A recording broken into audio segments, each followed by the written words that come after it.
Volume, Carlos. Ahí está Carlos. I joined MAO, Medical Aid Outreach of Alabama, in July of last year. I've been providing HIV care since then, directly to the patient. I've been an infectious diseases specialist, graduated last year, and I was recruited to fight the HIV epidemic here in the South. And epidemic is the word for it. I would say yes, sir. When we say HIV positive, it means no one has necessarily, you have no symptoms whatsoever, that you are carrying the virus that can cause AIDS. Yes, the HIV virus that causes a chronic HIV infection, which there is no cure for it, will stay in your body with no symptoms at all for about 5 to 10 years, depending on every patient and comorbidities.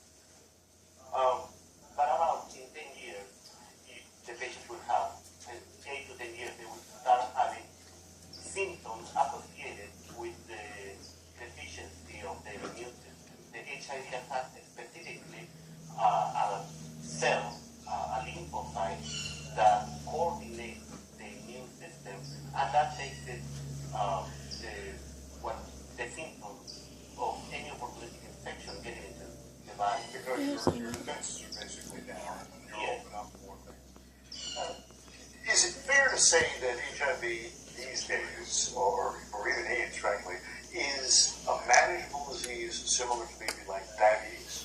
Yes, sir. Definitely changed since the early 80s to how get availability of medication, the potential of taking one pill a day has changed the epidemic toward chronic infection, and it follows the same pattern of any other chronic disease.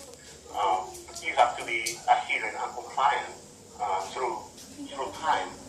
The only request for nowadays in best settings that we ask a patient is to take their pills, have a healthy life, and safe practice.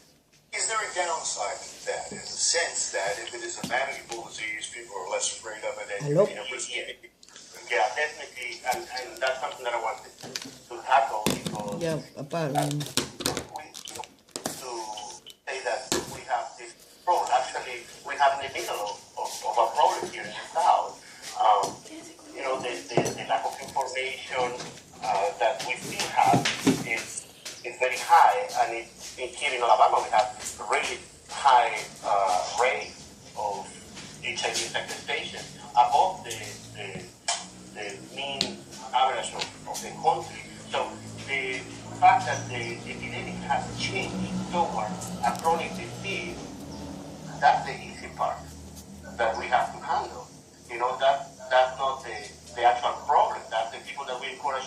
This is going to be a treatment that if you're adherent and compliant, you'll be okay. We'll keep you alive, But the problem is there are two problems.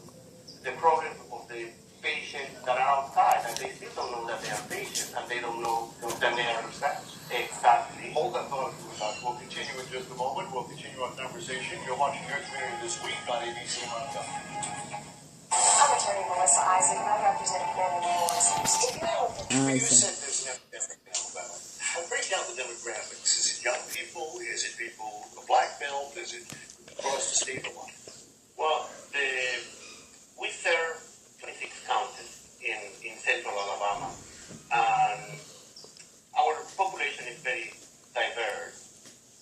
The cohort that we have already, but the patients the new patients that we're seeing, we are seeing a trend in young males, specifically males that have sex with males. That's pretty much the trend. I mean, we have diagnosis of patients of every age, of every sex, but the tendency is the young male African American. We do have, from our 1,300 patients, about 75% of them are males. Two-thirds will be African American. And we have really, in a sense, have conquered one of the victories of the war against HIV and AIDS was the infants, the newborn infants, born to mothers who were HIV positive, and almost always ended up being HIV positive themselves, and many of them having very short lifespans. We conquered that. Yeah, it has changed. When I was in medical school in the 90s, I still remember back home in Peru that we were offering ACT to reduce the risk from 30% to 8%. And nowadays we keep those pregnant women on treatment throughout the pregnancy with an undetectable viral load. And the percentages of transmission go below the 1%. It's difficult to give an exact number, but it's a great achievement. In medicine, every 0.5% is a lot. Imagine 30% to below 0%. Are you more optimistic about an eventual cure for AIDS now than you were, let's say, 10 years ago? I've been always optimistic, so it's hard for me to answer that. I still remember when I was in medical school, I was hearing from seniors that were in infectious diseases that in 10 years we have the vaccine. We have it here. We have it. So I keep listening to that, and I still believe that there is something down the road. But as of now, we don't have a cure. We have a manageable disease that it can get to this state of taking potentially one pill a day and having safe-sex practices and being healthy like anybody else. And that's what we are looking into.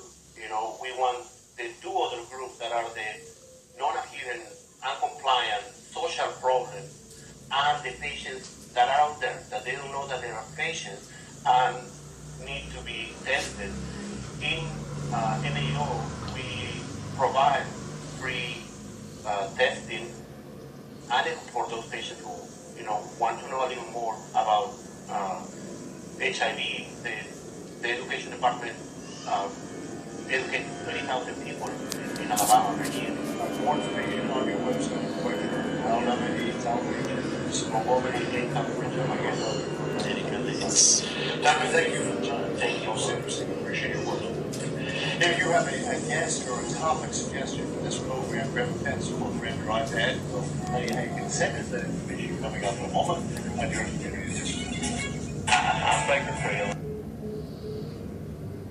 Ya, yo creo que se acabó. Cortó la conexión, creo. No se me ha secado la cara.